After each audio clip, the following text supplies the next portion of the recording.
Hello, everybody. I'm Del Shores. And I'm Emerson Collins, and you're watching The Del and Emerson Show. Straight talk. Real gay. Oh, I felt like that was very good. I did it. I begged him, y'all. I begged him, please let me have the real gay line, and he did. I believe that audition for this particular homosexual would definitely get you a call back. You think? Just yes. not an offer in the room. Just straight to producers even, but always at the end there's some suit who's going to want to have an opinion about what kind of gay. Well, how are you, Emerson Collins? You just had a long on this Tuesday. Road. Didn't you just drive? Road trip? No. Oh, okay. I get confused. I have friends who are actually getting in their car and then just driving and then flipping and then coming back. Our friends Chris Pudlow and Ashley, that's what they do like twice a week. It helps. You're like, get to the grocery store, get out, tool around town. A change of scenery certainly helps the mental state. Well, my change of scenery lately has been walking around the block with 3 chihuahuas with a mask on. Oh, I got a new mask. Let me show you before we get started. I want to show everybody because Eureka Springs, our gig that we had to cancel, they sent me this this mask. It's a lot. It's upside down. Is it? Oh wait, is it upside down? Okay, there we go. There we go. I have to tie it. But I love it. I love it. I walk out in the neighborhood and I go, yeah, this is me. It's very, very appropriate and effective. A little advertisement. The 3 chihuahuas usually, they're suspecting. Yeah. Yes. Feels like there's a guest. Now this mask seals the deal.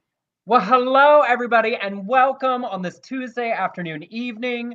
Whether you're joining us on Facebook or YouTube or Periscope, please share the broadcast with your friends and followers. Invite them to join us. If you have questions, thoughts, comments to the broadcast, type them in. We can see them. We have a super exciting show today. Willam, who was, of course, in Southern Baptist Sissies with us, a star of RuPaul's Drag Race and internet bon vivant, will be joining us. And then a new friend, JAY JURDEN, is a fantastic stand-up comedian actor with a brand new comedy album out called JAY JURDEN, y'all. He's a Mississippi boy. Will be joining us as well. So stick around and we'll do fun things. Thanks for introducing me to him. I'm so excited to meet him. And of course, I love Willam, and we all have worked together. But many, many times people send you, this person's funny. JAY JURDEN is hysterical.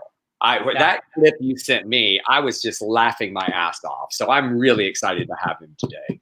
Yeah, he's effortlessly funny. I wanted to say one thing, Emerson. I know that we talk about it and discuss it, so don't get mad at me. But I know that we're all getting a lot of Giving Tuesday notices today, and a lot are coming from theaters to me, and our theaters are in trouble. So I know that we're all being asked for donations and today, but think about your theaters as you give. Yep. The artists that create the entertainment. It's not enough to live, but we should live deliberately and well. And the arts help us do that. And on stage. Yes. and in the audiences. Yes. So it's one thing I really miss. So anyway, all right. Onward. All right. Well, we'll jump on into the news. Welcome, everyone. This first story, sort of turns our typical religious story on its head. Cardinal Konrad Krajewski is the Vatican's distributor of alms. He oversees philanthropy for the Catholic Church. He was told of the plight of trans sex workers in Italy struggling during the pandemic. He was informed that many of them living in a beach town near Rome were undocumented and unable to get government aid. And so he has been nicknamed the Pope's Robin Hood. He wired these sex workers enough money to feed and care for themselves. When asked about it, he said, they don't have any resources. They could not have gone to a politician or a parliamentarian. They went to the pastor and the pastor came to us. Then he said, I don't understand why this is getting so much attention. This is ordinary work for the church. It's normal. This is how the church is a field hospital. Now, the thing is, Cardinal, unfortunately, and all too often, this is not normal for churches. So I thought it was an incredibly impressive story. Trans people, sex workers, immigrants, undocumented immigrants, are some of the most vulnerable people around the world. And so that he sent money specifically targeted to help these people was finally a positive thing we could say about the Catholic Church. I love this story. Thanks for including that, Emerson. It was when I read it, I had not heard this story until you sent me the show. So thank you for that. In other wonderful news, I wept. I wept watching CNN the other day when Anderson Cooper announced that he was a dad. It was just so beautiful the way he worded it and his own emotion, talking about how he wished he could share this child with his mother and his brother and his dad. And the baby's name is Wyatt Morgan Cooper. And Anderson said, as a gay kid, I never thought it would be possible to have a child. And I'm so grateful for those who have paved the way and all the doctors and nurses and everybody involved in my son's birth. And then, of course, bigotry reared its ugly head.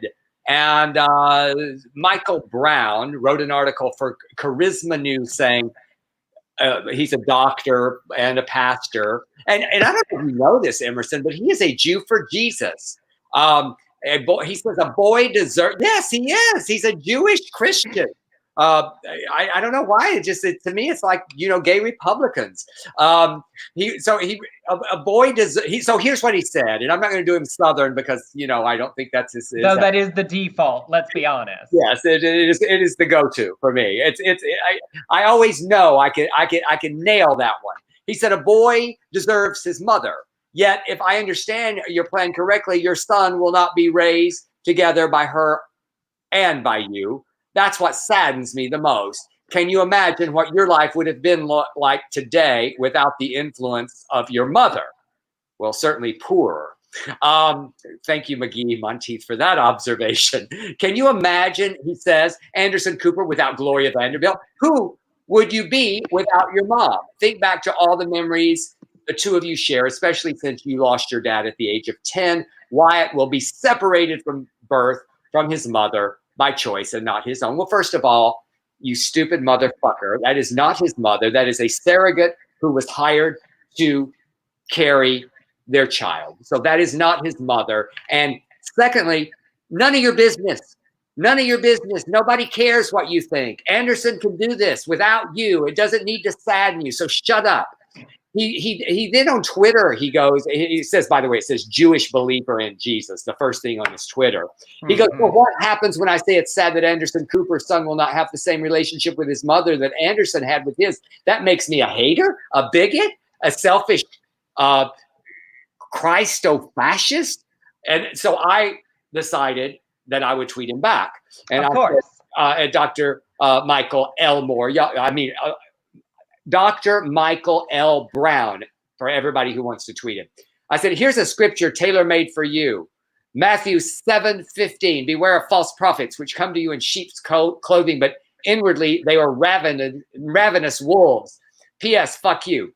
And then I also said, and yes, it does. And don't forget, it also makes you an insensitive asshole.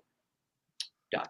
It certainly does. I loved the way Anderson so openly shared about this. And part of the reason I included this bigot story is just because, Anderson's clearly rather private in contrast to, Gloria being a public figure for so much of his life.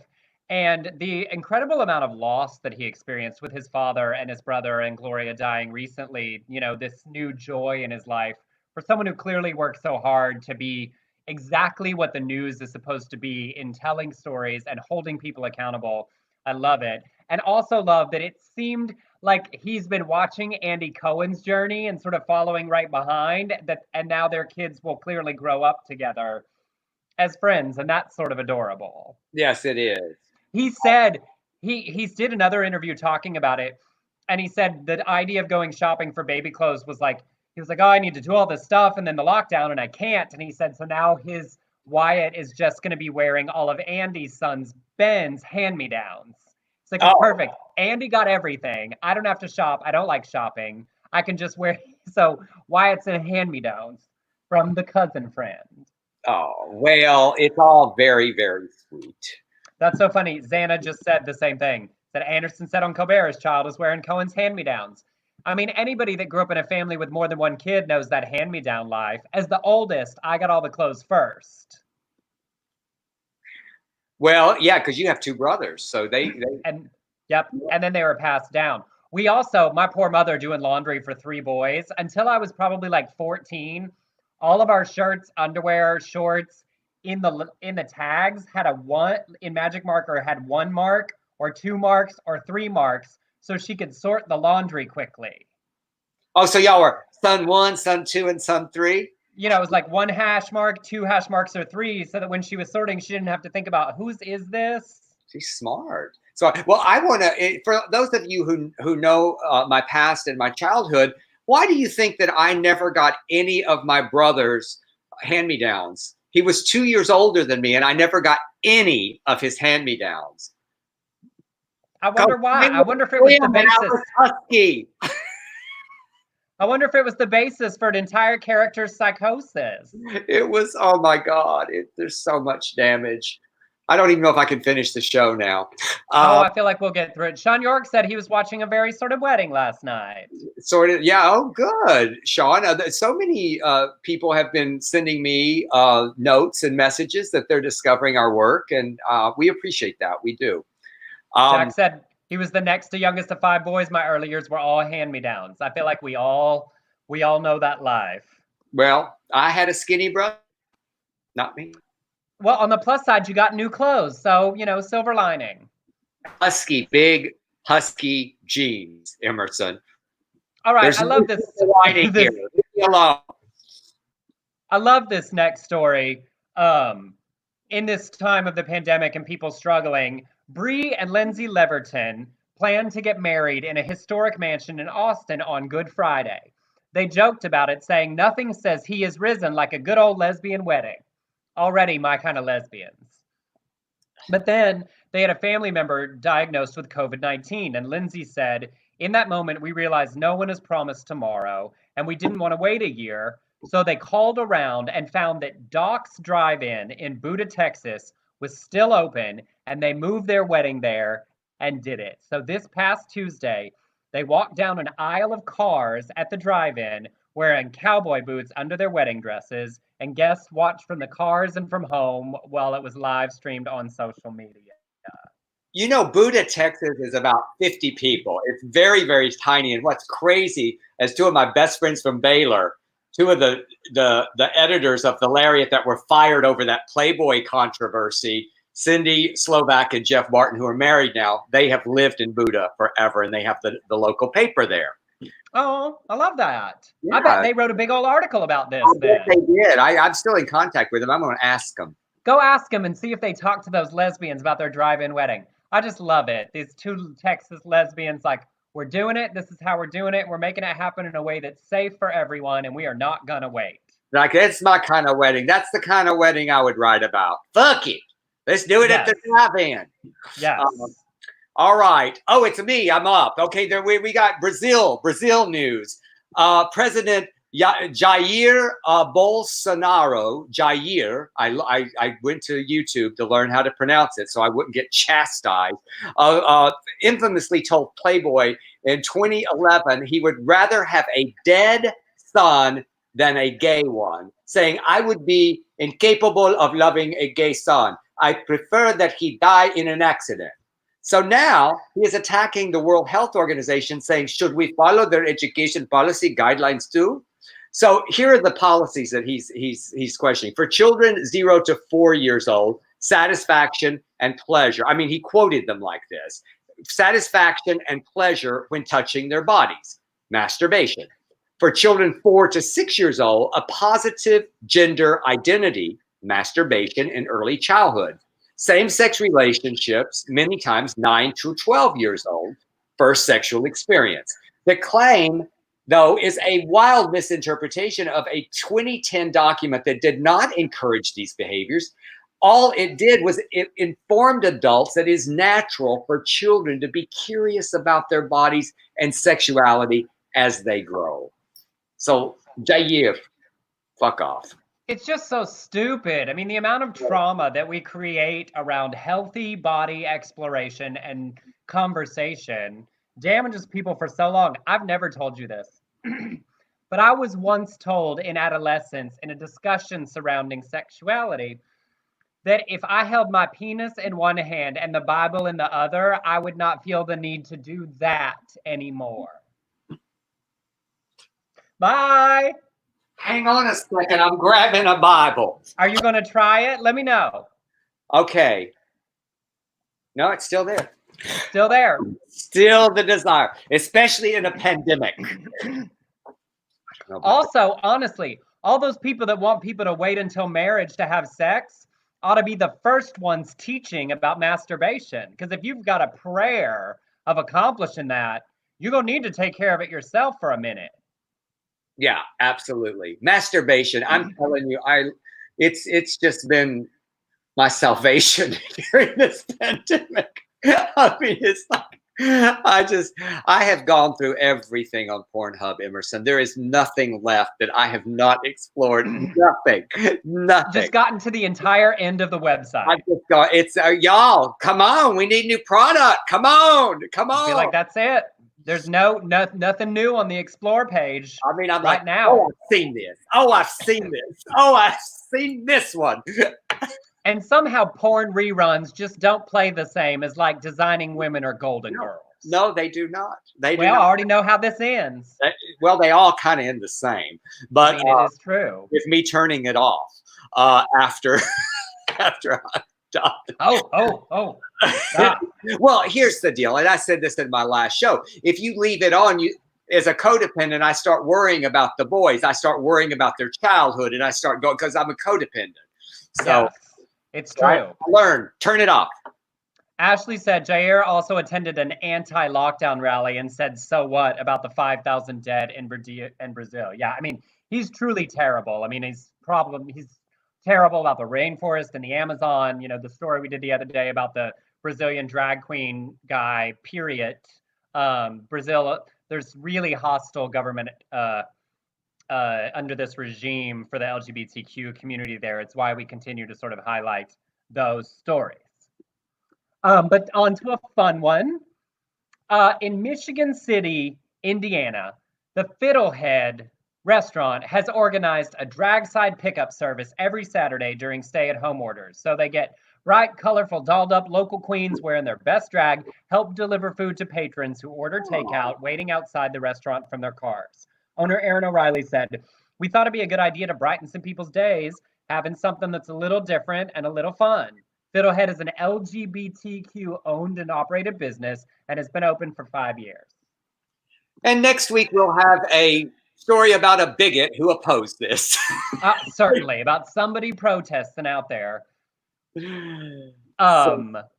Real quickly, if you've just joined the broadcast, welcome. Wherever you are, we can see your comments. We're getting ready to head to our discussion of our film for the week, but please share the broadcast to your friends on Facebook and Twitter and Periscope and YouTube.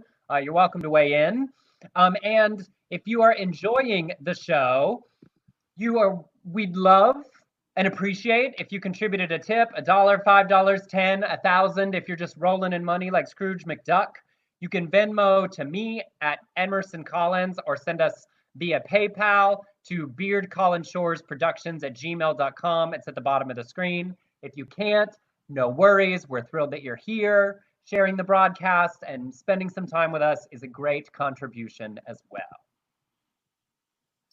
All right. Well, I love this discussion. I'm excited.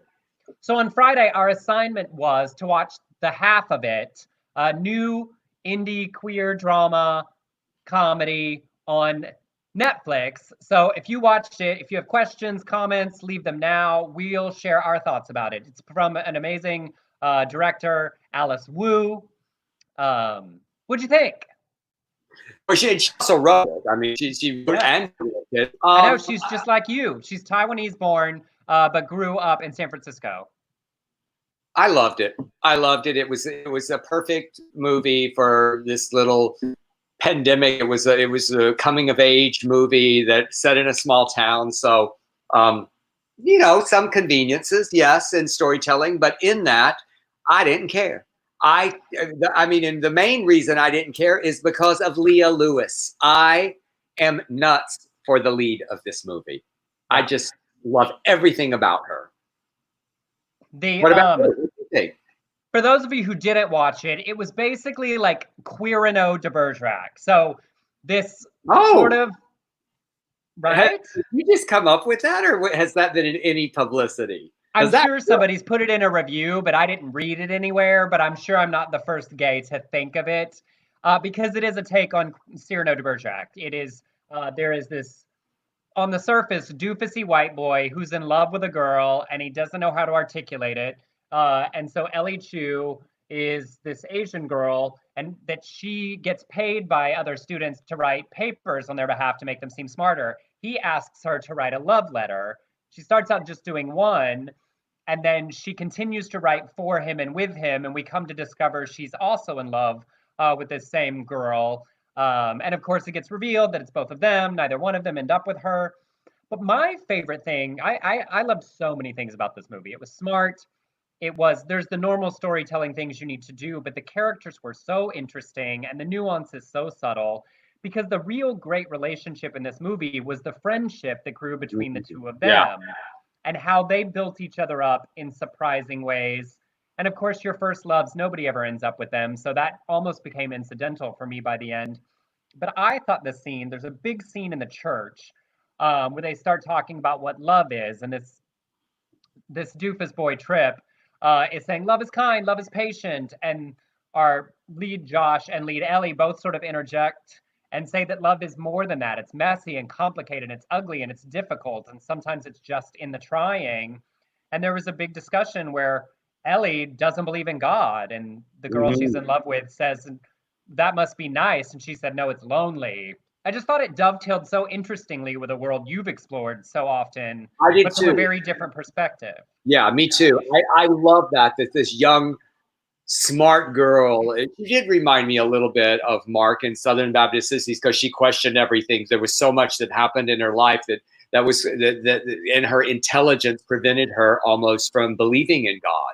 That's the way I felt, and then, but yet she longed for that. She missed that. She wishes that it wasn't so lonely. I also love the kid that played the best friend, with Daniel Diemer, I believe is his name, or Dimer.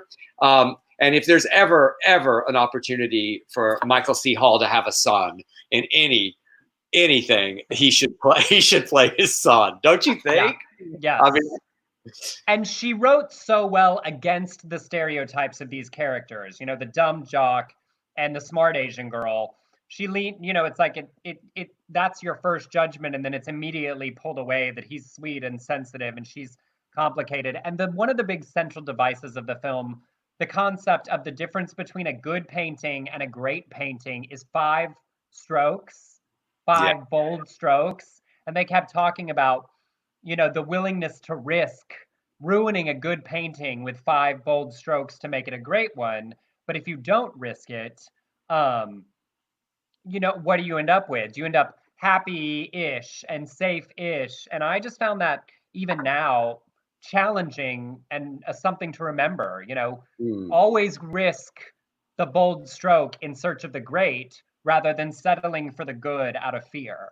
Well, it's not unlike what I tell actors. I go, take the risk. And I think in life, the same thing, take the risk. And I love that. I love that part of it. There were little things I loved about it too. I love the relationship with the teacher.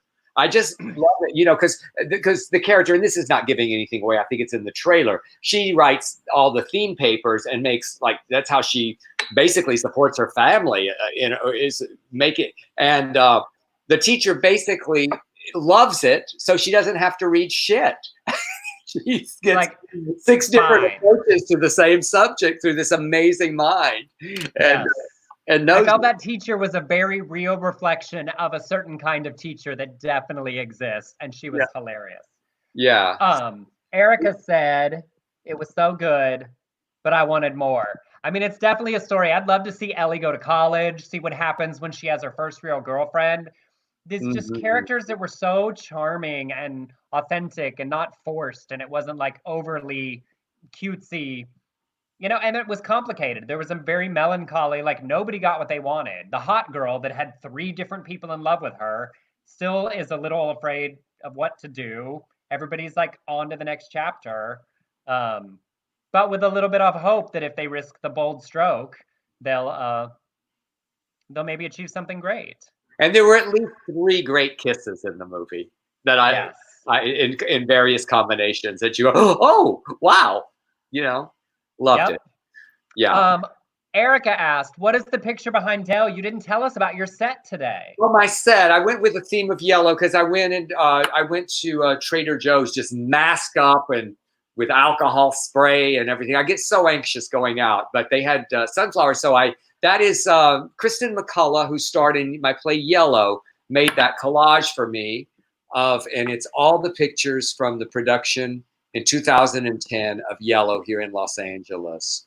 And Stephen Stanley the reason I drug it out is Stephen Stanley reposted a review from, I guess, several years ago, because it's 2010 in his memories. And it reminded me of what every now and then, as you know, Emerson, we've been together on those. You have that special cast, that perfect cast. And that was a perfect cast. Jason asked, where did 3D Jesus go? He's still there. He's just off to the side. Listen, 3D Jesus. Well, if you want to see him, he's there. He's just a little bit hidden right now. I did not take him down. But don't y'all like the yellow? And then this yellow, this is my friend Ronan Newton-John, who we lost. And I love the, it was the theme of yellow today. I even got yellow. I've got Willam on my shirt, who's yellow. Yes. All right. Thank you to Xana, who sent us a little Venmo. Thank you. Thank you. Thank you. Well, that, right, you want to that whole, I mean, someone should have sent you some money just over that Queer and No Diverger Act. You're welcome. All right. You want to bust this next story? Oh, yes. Okay. George Cukor. You know what I did, Emerson? I did research this week. I went and I saw how Joan Crawford gave him her Oscar. She said, and the winner goes to George Cukor.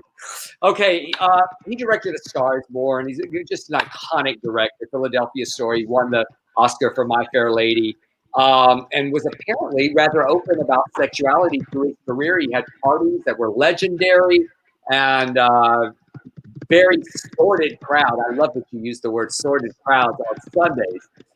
So biographer Patrick McGilligan detailed Cukor's social life in his book, George Cukor, A Double Life. In it, friends and associates dish on his parties and just what to expect depending on the night. Actress Kitty Carlisle, I always saw her on To Tell the Truth. He liked distinguished famous people, and you always expected good food. You accepted his invitation with alacrity, yes, because he made everyone feel important. He made everyone feel as though they were the most welcome guest. And I know you're wondering, where's the gay shit? Where's the gay? Okay, here it comes. The book also explained that on Sundays, that's why we have Sunday Funday, Cukor would host all male pool parties in which gay and bisexual men could come, meet, mingle, and hook up, as seen in Ryan Murphy's Hollywood. So, and it said, do you have anything to say about that? Yes. Okay, good. What do you have to say?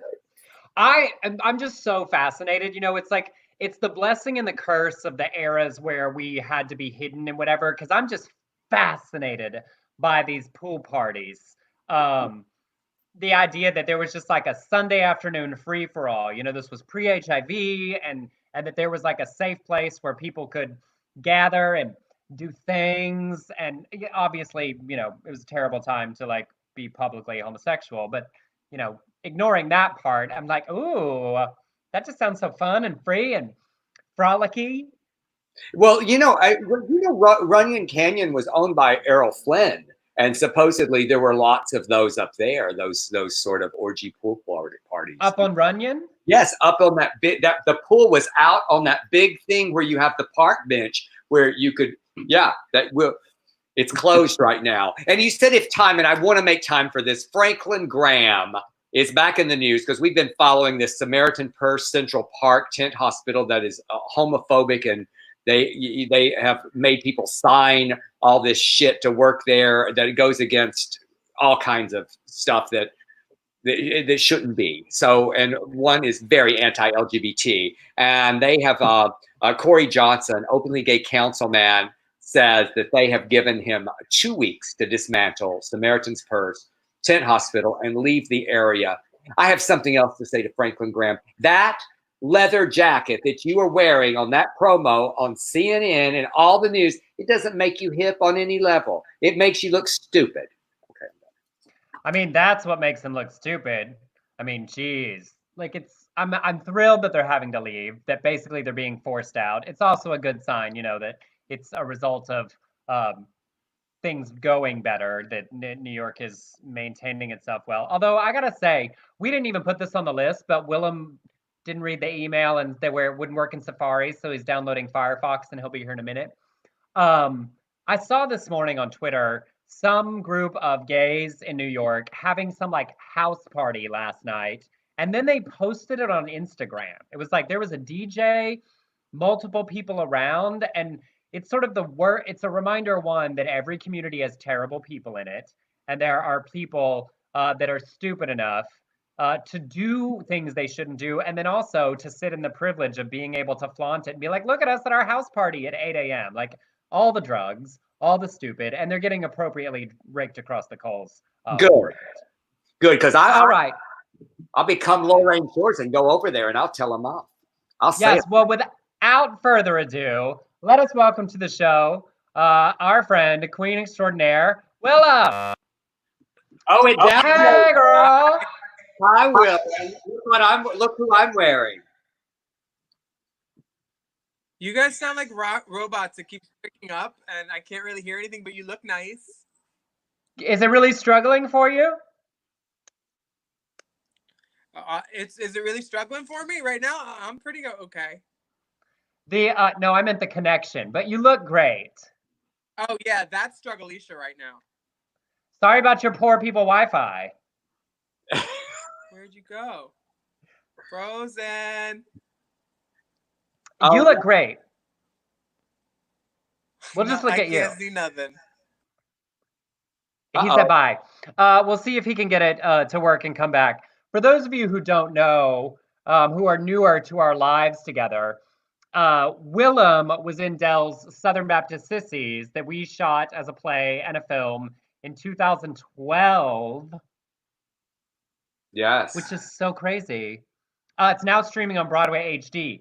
Do you remember our conversation where it occurred to both of us at the same time to ask Willam to be? I remember exactly where it was, Emerson. We were coming up that road by the Magic Castle, that little thing, and we originally, Emerson was going to play Benny, because he had played Benny, the part that Willam ultimately did. And then one day we didn't have a Mark. And we were like, who can be Mark? Who can be Mark? And I just looked at Emerson and I go, you are Mark. You are Mark. That's who you are. You should play Mark. And Emerson said, I thought you'd never ask. No. Like, I mean, I didn't want to suggest it myself, but that seems like such a great idea. Yeah. And so that it was one of those things where you go, oh my God, this makes so much sense. So then the part of Benny was available. And we're both thinking separately, and we're coming up. And I said, I had a really good idea for Bennion, and Emerson said, so do I. Can I go first? Right? Am I telling it right? Yes. And it was Willam. We both thought of Willam. Can you hear us now? Are you telling about how severely my pussy pops? Yes. Like, it pops like that Bubba Yubba bubble yum, like that old school big bubble, big pop that just lands on your face. Sticky, your hair. Yes. We were telling Southern Baptist Sissy stories while we gave you time. What have you been doing? This quarantine, I've been gaining weight. I went to the doctor today, and she went, "Oh, you're bigger." And then I went, "Yeah," and she went, "I mean, like fitter." And I was like, "Yeah, I heard what you said." Nice save, doctor. So just like watching TV, not traveling or going anywhere. I think traveling is like my cardio. Did you guys go away? Oh, it doesn't work now. Hello? No, we're seeing you. We can see you still. Just do a monologue. I can't. I can't memorize things now. I tell people all the time, you know, Emerson and I, we both came up at the same time, basically. We both had the thought of casting you in Southern Baptist Sissies. And I think we offered you, it was an offer only. It was one of those, an offer only. And you came in and slayed. But I have to say, you were not used to Del Shore's monologues that rambled and went all over the place. So you worked really hard. I'm good for a good like 5 and under like hooker roll on like some CBS cops. I'm good at like 5 lines at a time, like little boop boop back forth. But like just talking to people for that long, I hate the sound of my own voice too, so that didn't help. But I remember at Outfest. Remember at Outfest, you said, I think I'm good, right? Nothing. You guys are frozen. So I'm like, am I boring? Can you hear us though? Can you at least hear us? Because we can hear you. You're not frozen to us. Oh my God. I can't hear anything. Nothing at all? No, now I can. When you just said nothing at all, but like I'll say something and then I'll stop and then you guys will be frozen. So I'm like, do I suck? Do they not like me? Well, now you just look like those when we're having problems in editing and things are out of sync. It's like, is it weird? I mean, you've been basically traveling for the last 10 years. Is it weird to be at home for this long? Yeah, I hate it. You like the road, don't you? I mean, my job is going out to the most fun clubs in every town that I go to in every city. Why would I ever give up my job? I love it. So not having to, I don't get to go out and party and have fun every weekend. Sucks. Who do you miss of all the queens that you've worked with? Who do you miss the most? I miss probably like Kimchi, Crystal Summers. Oh. Bob's real fun to tour with. Yeah. I do a podcast with Alaska, so I still like talk to her a lot. Well, and speaking of, so your podcast, that's one of the only podcasts I listen to because I'm never in the car, so I don't have like time to, even though everyone I know has a podcast. I get it. But I love Race Chaser and I love hearing you guys. How are you feeling about the current season with all the like shenanigans?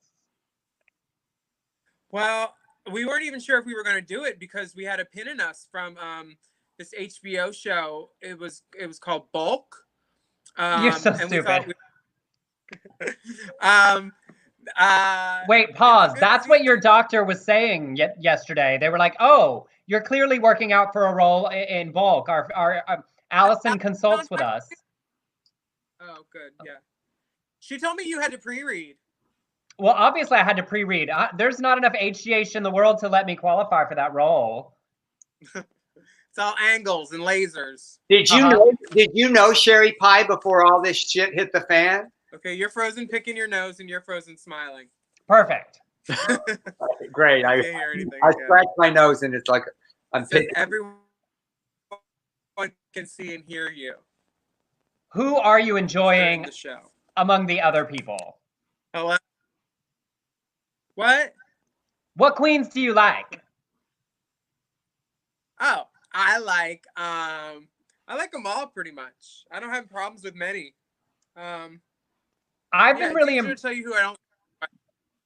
Yeah, what? I've been impressed with this season, like with the range of like drag types. Like what didn't feel like as much filler, quote unquote. Like there's a lot of these people that I really enjoy what they do in very different ways. One of the other good things about this season is it's really uplifting because there's no clear villain. So it's just like positive, fun drag other than like, you know, the Catfisher Man or the Catfisher King. Now they're kind of the villain, but like it's all like it's a great showcase this season of a lot of different stuff. I met Crystal and Widow touring around at the gigs in Kansas City like last year, and like just being able to like welcome them to the family and be like, hi. That was fun. So I like those girls a lot. I like Gigi. I like Jada. I like Heidi. I like Jackie's got great comic timing. Everybody's got something good. It didn't feel like much filler at all. You're right. We're also not here again. We're fine. We're getting there. But you've been continuing to put out a lot of stuff. You're still fine. Is it fun trying to meet the challenge of how to create content stuck at home? I mean, if there's one thing everybody knows about me is I put out. It's a bi-weekly thing.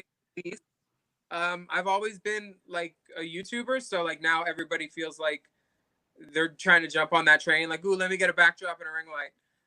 More power to them. Like, the internet is one of those places where like you can just go and do your thing and like make it your own little space, and that's kind of what I've done in my corner of the internet. So I'm just putting out business as usual. Like, I have a backlog of stuff usually, of at least like a month's worth of content usually, most of the time.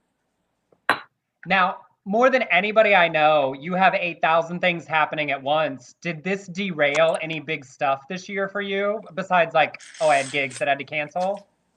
I can't hear anything. One more time. You always have tons of stuff happening. Did all of this derail like big stuff that was in the works for you? It's a good shot of the Frozen. I mean, it's the most masculine Willam has ever looked, is this freeze frame. I mean, that could be a headshot right there, that Frozen. I think I'm going to make a screenshot right now to send him, because that is really, there we go. Very nice shot of him. He does that every once in a while, like has the beard moment. He lets the curls grow out. He's a very handsome guy. So what's his website? I mean, where can they get this T-shirt? Yeah, he can join back in later. You can get all of Willam's stuff at willambelli.com. If you can't find Willam on the internet, you're not trying very hard. So I'll just give the pre-warning to our next special guest. Okay, we'll get Willam back. Okay, now, oh, look, he finally figured out his laptop. Oh, look. Girl, I got the Firefox. Be like, I went back and checked the email, and it did say, by the way, this doesn't work on Safari. Girl, I didn't read your fucking email, Mary. You never have. Why would you start now? Don't make me throw a phone at you through my laptop and break it all. Be like, this like live stream violence. I've got a black dot on my hand. I'm ready to warn people. I think I have a wart on my hand. Oh, no. That's nasty. That? Or maybe I cut it, but like it's like right there. You should. What I was asking was, you always have 8,000 things planned and going. Did all of this shutdown, besides regular gigs, throw the rest of the year off with stuff? Yeah. That's great. That's a great contribution. Yeah, everything is fucked. Let me keep smiling. Honestly, you write another book? I'm writing it now. Most of it's already written though, kind of, because it's all my old journals. Is it still from your notes app? Oh, okay. So I need to like edit them and like put it together and stuff, I think. Sure. I've got time in my hands. I'm a very... They're frozen on this goddamn laptop, too. Technology hates me. Oh, hey. Oh, hey. Look at her. Okay. We love you, but I want to bring in our other guests and let the four of us chat for a minute because I'm not worried about his internet. So for those of you who may not be familiar with him, our next guest is someone I became a fan of across the internet. He is an actor and comedian. You have seen him on High Maintenance recently. He just released a brand new stand-up comedy album that was #1 on iTunes on Friday. So please welcome to the show, Jay Jurden. Oh, he's shirtless. I love it. He knows our audience. Know your market. Traffic. Good for you. Uh-oh. Jay, your mic is muted. Are we here? Yeah. Oh, look at him. Now he's frozen. So I was like, it's y'all then, because we pay our bills over here. It's not. We've done this twice a week for 6 weeks, and this is the first time. It's all everybody's playing freeze tag. Y'all, freeze tag. You're it. Freeze tag. But now Willam's alive and well, but we've got. I'm here. I'm here, Del. I see you. Okay, what's up? What's up is I'm a new fan. I loved everything. I'm going to be seeking you out anytime I'm depressed because you make me laugh from my gut. So thank you for that. Yeah. Thank you. Well, I like Southern queer funny people. So, like, I would argue the architect of like Southern Gothic literature, Tennessee Williams, was just a funny Southern gay man who happened to be a genius. So what happens is a lot of people don't understand. Like, the most famous drag queen in the world is from Atlanta. Everyone says y'all now because of like sissies like us. So whenever like Southern gay people ask me to do stuff, I'm always down for it. We appreciate it. Have you ever met Willam? Only in the DMs. That only Instagram in the DMs. Only that. Yes, that's the best place to find Willam. Oh, I mean, I'm a huge fan. Loved everything. I was a teacher for 3 years, and at one point, I was like, "Today we're gonna be learning about parody and satire, and we're gonna focus a little bit on musical parody at the end." And I showed Child on Chick-fil-A because I was like, "This is a parody of Wilson Phillips. Wilson Phillips is a band that you guys heard at the end of Bridesmaids."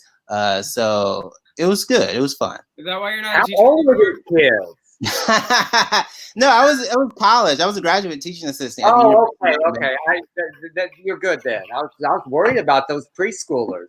I had well, they wouldn't have cared. It's Mississippi. Middle school is grad school. So I was a teacher of like 2 different classes, and so like I had like a few kids at the end of it. One guy came out to me. I was the first queer teacher he'd ever had, and a person was a drag queen in my class. Like a person started doing drag, and I was like, "That's okay." Did you tip her? Yeah, she makes wigs now. Wigs by Exodus. Real name George. Oh, I know her. Yeah, Southern girl. Yeah. Word. Flogging somebody. Podcaster just brunch with microphone. A very smart and handsome man said that. Oh, it was me. Look at that. Yeah, I said that. I think I said it on my album, man, like on somewhere on the internet. But yeah. Isn't that like #1 this week? It was #1 last week. So the week of the 24th of April, it was #1 for 3 days. And that bitch Chelsea Peretti. I'm kidding. She's nice. She's married to a black man, so it's fine. Whatever. Yay! All right, well, Willam, we're gonna let you go so we can get Jay bigger on the screen. Bye, Willam. We love you. Thank you for joining us. Leave studio. Bitch, bye. Look at you. Okay, yeah, I like this. And that handsome face. So for our new audience that may be newer to you, give us some of your backstory. You are from Mississippi originally. Yeah, I'm from Mississippi originally. I was born and raised in Mississippi. I went to high school in Mississippi. I went to Ole Miss for undergrad, and then I graduated from Ole Miss, and I went to the University of Alabama for grad school, and then I moved to New York. And shortly thereafter, like 2 years, I decided to like really commit to stand up. So. And then things happened relatively quickly. I was very lucky. What did you study? Were you an actor? Oh yeah. So when I went to Ole Miss, the first thing I did was I went to theater school from age 12 to 18 in Mississippi. There are 2 art schools in the entire state, and I went to like the one in Central Mississippi. And then I got to Ole Miss, and I was like, no, I'm gonna be a bio major. And I took theater as an elective, the same way like a Latino person would take Spanish. I'd be like, I know this, but they don't know that I know. And so I'll breeze through this. And so my instructor, Valerie Wilson, she like cornered me one day because she said something about realism, and I was like, yeah, Ibsen. And she was like, what'd you say? And I was like, A Doll's House. And she was like, you've acted before. I was like, you've acted before, Val. What the worry? Don't be blowing my spot up. And then she's like, you need to audition. I'm like, for what? She's like, for shows here. And I did. And then I ended up really enjoying it. So I was like, I'll get a theater degree on top of the English degree. And then I went to grad school because like everything is so fucking serendipitous and like happenstance. I paid like a little bit of a additional adjudication fee at SETC. You could audition for companies. Yeah, you know about this. In Chattanooga, or audition for grad schools. Or you could do both if you were a senior. And I was like, I'll pay this little funky $60. And the University of Alabama was looking for a black male grad student. They were looking for like a male student of color because they didn't have one in their cohort, and they really loved me, and I was like, you guys, I'm pretty comedic. In fact, that's the note I always got. They're like, Jay, don't make people laugh in this scene. It's a funeral. I was like, I've read Angels in America, Joe. I get it.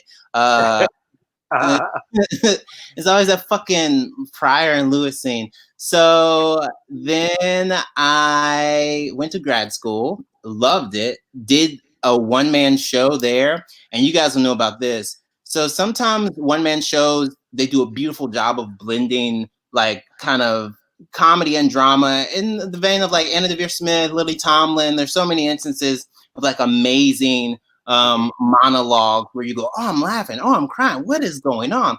And so I did like a 15-minute final project my third year that was supposed to go into, it was supposed to eventually become an hour. And then my instructor was like, Jay, that's a lot of comedy. I was like, whoops. And so some of those jokes actually started in 2015 that ended up on the album. Like, I think a couple of those jokes were like the seed started way back then.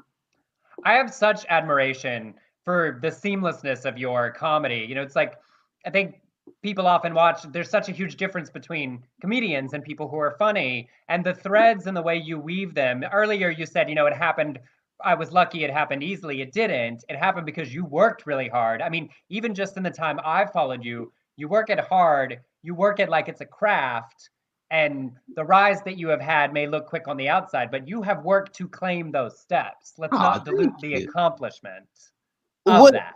That means a lot, because there is like this weird, there's this underpinning whenever you're a queer comedian that if you're charismatic, they're like, oh, well, they can all just do that. You're like, yeah, okay, yes. Gay men have been like the arbiters of wit in Hollywood, maybe even further back, like all the way to like Oscar Wilde. But that doesn't mean like we're not working hard to be funny. But they're always like, oh, anyone. I mean, like any gay. I'm like, no, I've met a lot of unfunny gay people, so chill out. Most. And also, like the rest of us have like defense mechanism wit, and that is still different than crafting comedy. Oh, and you know why that is? It's because in a pre-Ryan Murphy universe, people don't know about this. You gotta like open up an old dusty tome. People used to get beat up. Did y'all know this? Yeah. I'm not familiar. Tell me more. People used to get beat up. You used to have to be so funny. Weird. You used to have to be funny enough that jocks will be like, we're gonna leave them alone today. Literally, I was like, I can make you laugh at me and give me a head start on the running. The other direction. Leslie Jordan has something in one of his, he's done it many times, where he talks about being the target of dodgeball in Chattanooga, Tennessee. And he said, you know, smear the queer.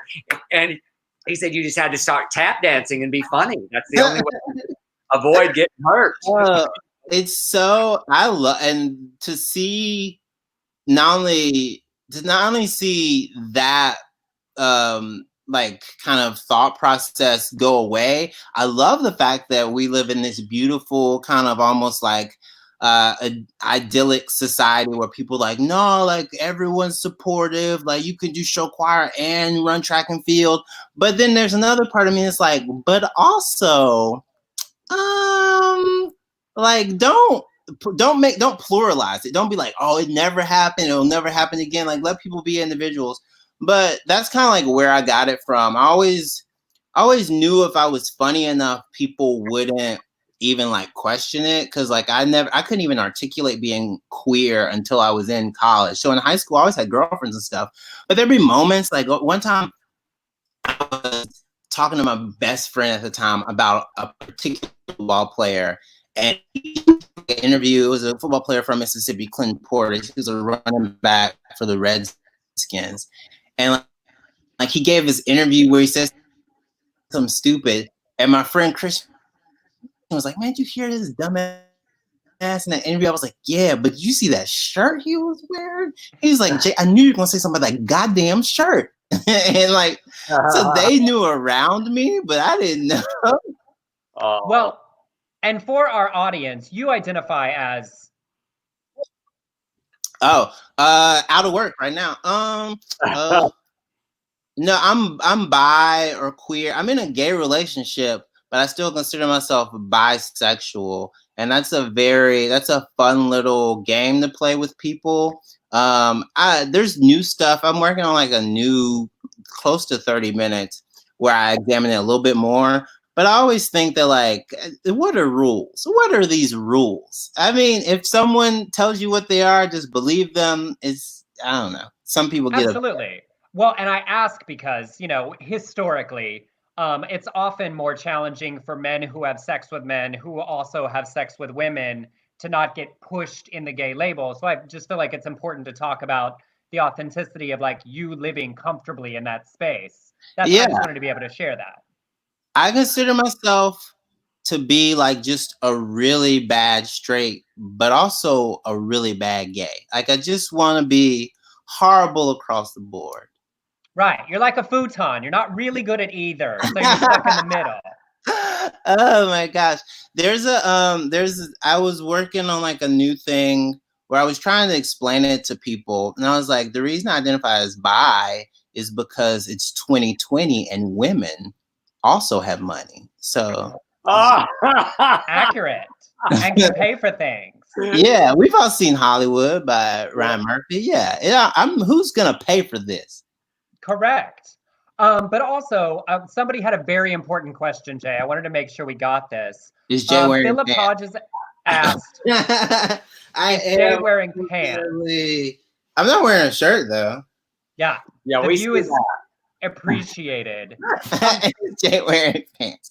But along with your quick and well-earned rise quickly in comedy, you were an actor as well. You did an episode of High Maintenance earlier this year. I did.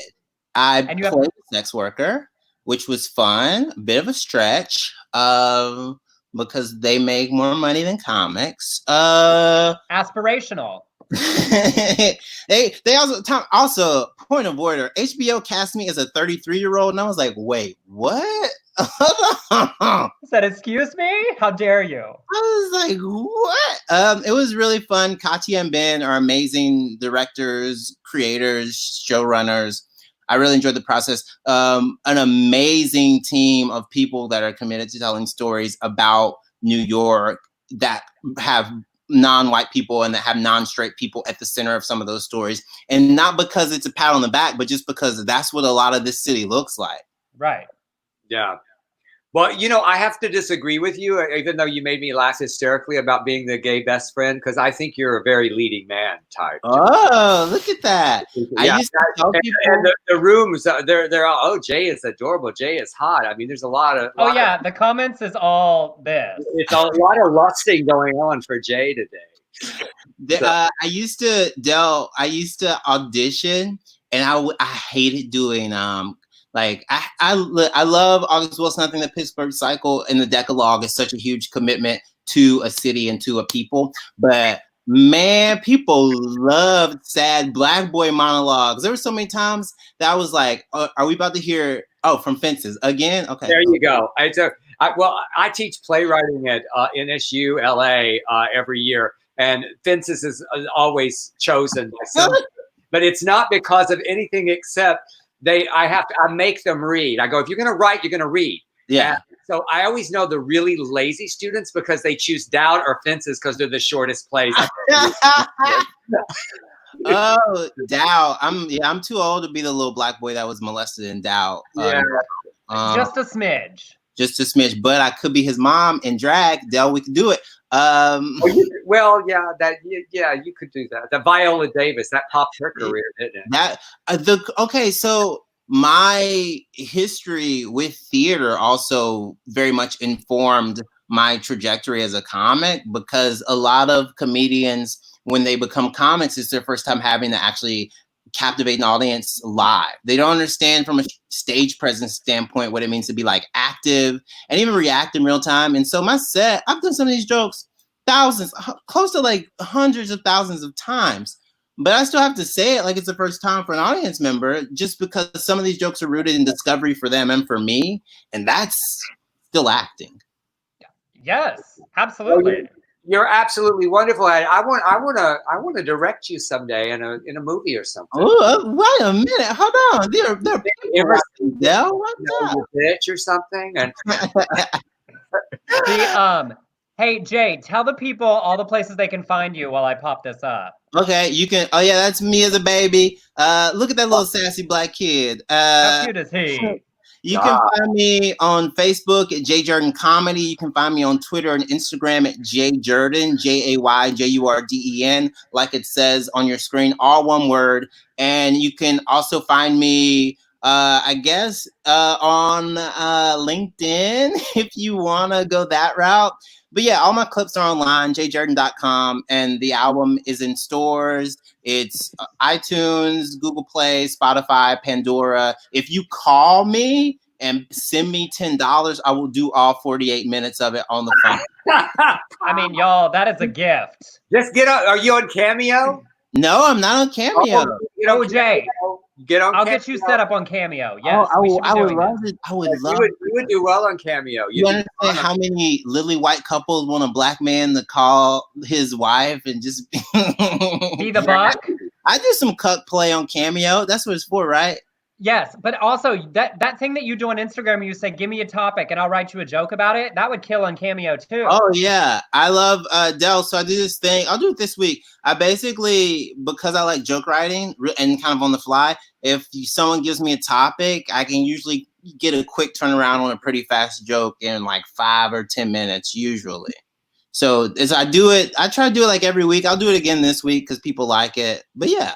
How are you guys doing quarantine wise? Whew. Getting through. We've been writing daily, you know, keeping ourselves like with something productive and then trying not to annoy the other people in the house. Okay, yeah. And I'm just like an old Southern woman. I have 3 Chihuahuas, 2 bird feeders, and I've started planting tomatoes. Well, no, you're not Southern if you're planting tomatoes. They are tomatoes. Or tomatoes. Yeah, tomatoes. I got my tomatoes. I got some zucchini. I got me some impatience I put out. So, anyway, I mean, we're doing. You know, it's hard. You're an extrovert. I'm an extrovert. It's hard. I mean, I miss the choice of going out. My boyfriend's coworkers are sick of me, and he's working remotely. In the background of his work calls? Oh, 100%. There have been at least 3 instances where he's like, could you at least close the robe? I'm like, okay, I'm going to try. Be like, I guess fine, but give the people what they want. Jay, thank you so much for joining us. I really do enjoy you, and thank you for spending some time with us. You this week. Thank you, Emerson, for introducing me to this comic genius. Oh my Lord! I do not work at the Apple Store. Don't call me that. You will. If you, everybody out here that's listening, if you go and look and just go on YouTube and look up Jay, you will go down a rabbit hole because you'll just go from one to another. And then buy the album and put some coins in the man's pocket. Buy the album. Thank you guys. Bye. Bye, Jay. Bye, Jay. He's so delightful. I knew that would be a super fun. And it's so interesting because you can hear it in his comedy. You know, it's smart. It's well thought out. The jokes are surprising. And the delivery is really crafted like an actor's perspective. It's not just, here's a great joke. Like everything about the rhythm is effortlessly worked and planned and performed to just roll out. It's really well done, and just and yeah, like you said, it's effortless and smart. You don't see where he's going with it. That's what I love about it. You can't see the end of the joke coming. All right, everybody. Well, we hope you've enjoyed the show. Thank you for sticking around. Feel free, if you have $1 or $5 or 10 or more to spare, send us a tip. It's at the banner below. Venmo at Emerson Collins, or to PayPal. BeardCollinsShoresProductions@gmail.com. We love doing this. Thank you for being with us. Please share the broadcast right when it ends. Help some other people find us and maybe brighten their evening. Yeah, and keep supporting artists online. Drag Queen Bingo is great that Tucker Mendoza does, and Levi Christ, Debbie Holiday, Matt Yee, Uncabaret, all of our friends. So just keep supporting each other. We thank you for supporting us. Enjoy your evenings, and we'll see you on Friday.